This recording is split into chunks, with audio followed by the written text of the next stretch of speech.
Hey guys, today we are going to be working on slides 4 and 5. Last week we did slides 1 through 3, the title slide, and then the second slide, early life, 4 facts, a picture, and your title box.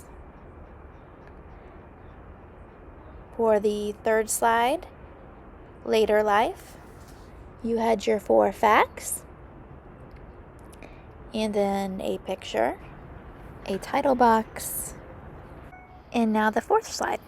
And now for this slide, we're going to go to add a slide, and we need a similar kind of slide, the ones with the bullets and a picture box and a title box. We're going to be doing this on the company. You need the full name of the company and what their product is and where their headquarters are.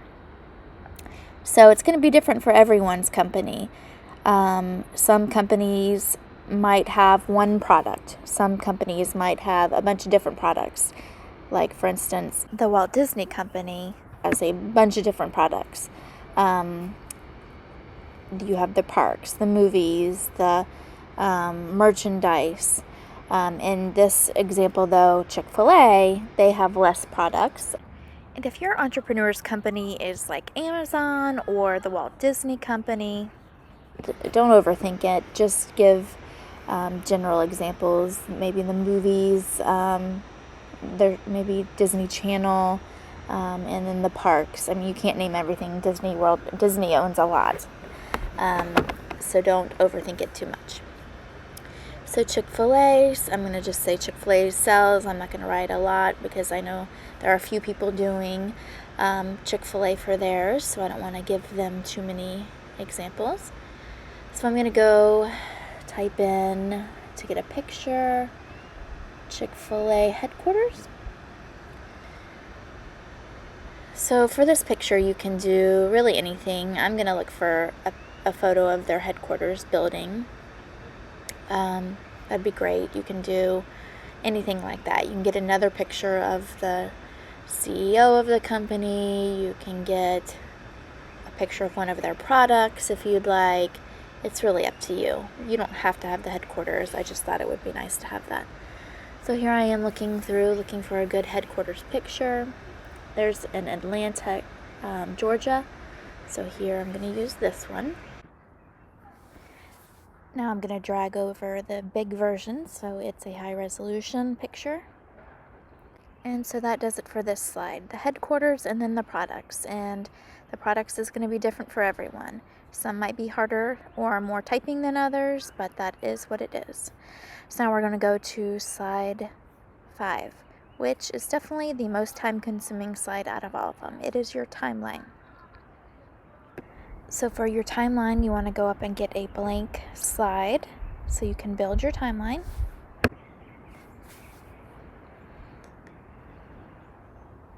Now I give you some examples on your rubric for your timeline.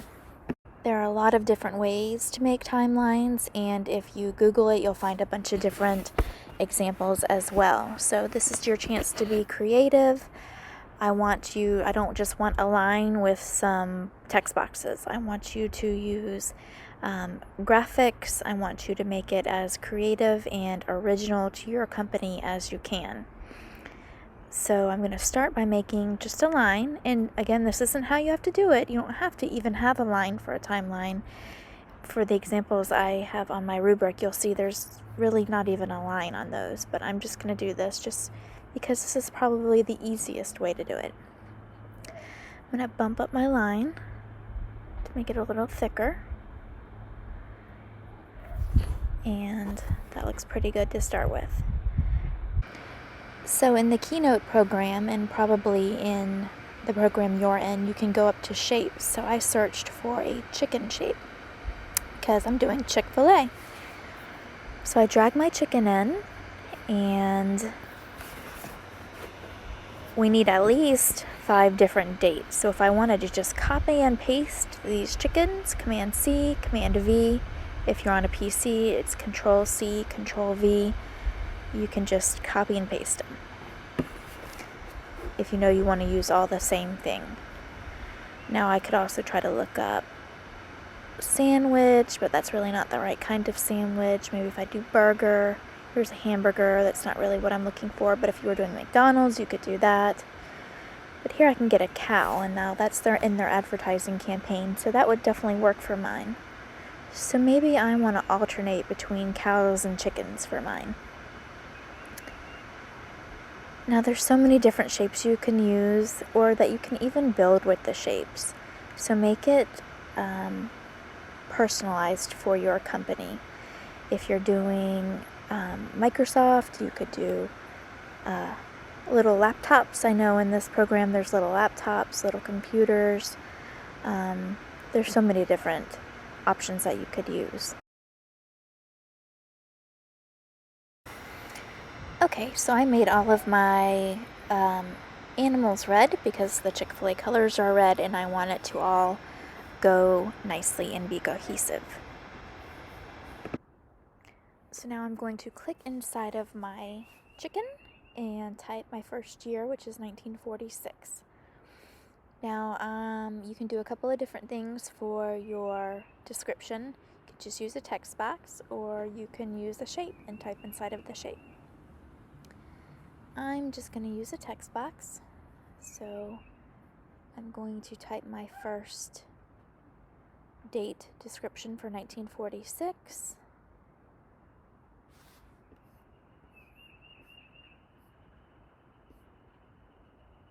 Which is Original Diner Dwarf Grill. Opens. Now this is too big. I need to make sure this can all fit, so I'm going to shrink it down, make my font size smaller so it fits nicely. Bump my font size down, and then move this up to my line. Oh, there's an extra. Delete that. And now I can just copy and paste this box so all of my font sizes match. So Command C, Command V, and then I can just go ahead and lay it out, and then I'll just change the text as I go along. Alright, I'm going to do the fast progression through my timeline layout, going through my research, picking the 5 most important dates about the company that I can find. Remember, this is not about Truett Cathy, this is about the company. So it should not be when he was born and when he had his first communion and when he got married. It should be about the company. Now, I did put when he died because that is important for the company since he's the founder, and that's okay. But one mistake I see a lot of people make is that they make it just totally about the person and not about the company that they founded. Okay, so now I did a search for a transparent Chick-fil-A logo. So when you're doing a search, put in the term transparent, so then there won't be a white background for it, and it will just show your slide background like mine here. So now I have the logo to sort of embellish mine a bit. I'll show you more about how to get a transparent picture now. So I'm going to put in Chick-fil-A, go to images. Now I can see all these delicious Chick-fil-A pictures, figure out which one I want, but when I go up to the top and it says tools and then I go to color, I can choose transparent, and then that's going to ensure that the background is transparent like I want it to be. Alright, maybe I'll drag in some chicken nuggets, drag those on in, size them down a bit.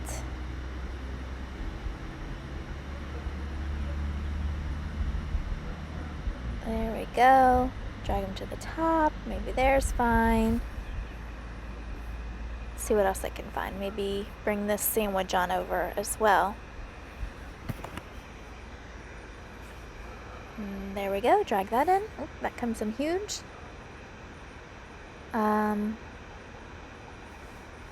Maybe I'll grab a picture of Truett Cathy to also put on my timeline, since he's my American entrepreneur. It's a good idea to include him as well. Maybe pick this one with the company in the background. Okay, drag this one on over, and get back to my timeline and make this look good. Size down my pictures a little to make everything fit nice. Maybe leave Truett Cathy down here in the corner. Size down this giant chicken sandwich. Put that somewhere. Maybe down here. And then that is my finished timeline. Now I have 5 facts included on this. I have some graphics. I have their logo, which is very important to have. I have a picture of Truett Cathy, my entrepreneur, and I think this looks complete. Now I expect that your timeline looks original, like I have with my chickens and my cows. So hopefully you can use your shapes to build some original timeline graphics. For instance, if you chose Walt Disney, you can build a Mickey Mouse using circles. Pretty easy to build. Just get 3 circles. 1, 2, 3. And then you get Mickey Mouse and his ears. And you can color them any way you have. Alright, there's Mickey Mouse. Or another way to get Mickey Mouse would be to go to the internet, search for Mickey Mouse, find an image, and like this one right here, that'd be perfect. And then you can use that for your timeline, for your dates. Size that down. Now you won't be able to double click to type inside of it. You'll have to put a text box on top of it, which works fine. Once you're done with your timeline, go ahead and save to your computer again. And if you would like to go ahead and do the last 2 slides, you can. But if you'd like to wait for the lesson on how to do those slides, that will be posted next Tuesday. Alright guys, message me if you have any questions, and I hope you are doing great, and I miss you very much. Let me know if you need anything.